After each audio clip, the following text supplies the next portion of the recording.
अस्सलामुअलैकुम नाजरीन, आज बहुत ही जबरदस्त सी खबर के साथ एक बार फिर मैं हाजिर हूं। तो Pakistan cricket board PCB management committee के चेयरमैन ज़का अशरफ ने पाकिस्तान की मेजबानी में एशिया कप 2023 के शेड्यूल का बाज़ाब्ता ऐलान कर दिया।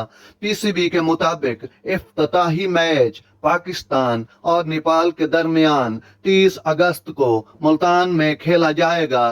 पाकिस्तान 4 मैचों की मेजबानी करेगा, जिसमें एक सुपर 4 मरहले का मैच भी शामिल है। मुल्तान में एक और लाहौर में 3 मैचेस खेले जाएंगे।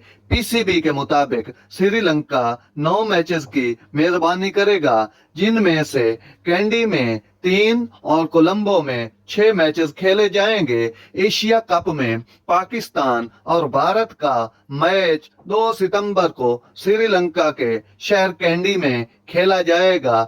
इवेंट का फाइनल 17 सितंबर को कोलंबो में होगा। एशिया कप वनडे टूर्नामेंट के शेड्यूल के ऐलान की तकरीब लाहौर में मुनअकिद हुई, जिसमें chairman PCB management committee Zaka Ashraf के अलावा साबिक कप्तान वकार यूनिस, मोहम्मद हफीज, वहाब रियाज समेत दीगर शख्सियात ने शिरकत की।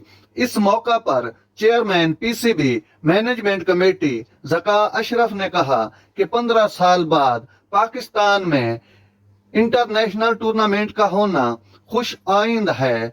इवेंट में 2 सितंबर को पाकिस्तान और भारत कैंडी में मद्दे मुकाबिल होंगे।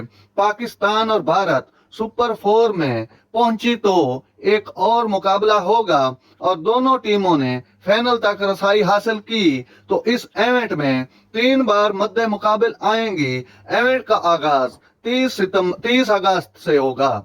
इफ्तिताही मैच मेजबान पाकिस्तान और नेपाल के दरमियान मुल्तान में खेला जाएगा। तो नाजरीन, हमारे वीडियो में मुकम्मल शेड्यूल दिखा दिया गया है। इस वीडियो के देख के पूरे शेड्यूल को आप अपने पास रख सकते हैं। शुक्रिया, आपने हमारे वीडियो को देखा। तो अगर हमारा वीडियो अच्छा लगा हो तो हमारे चैनल को सब्सक्राइब कीजिएगा। बड़ी मेहरबानी।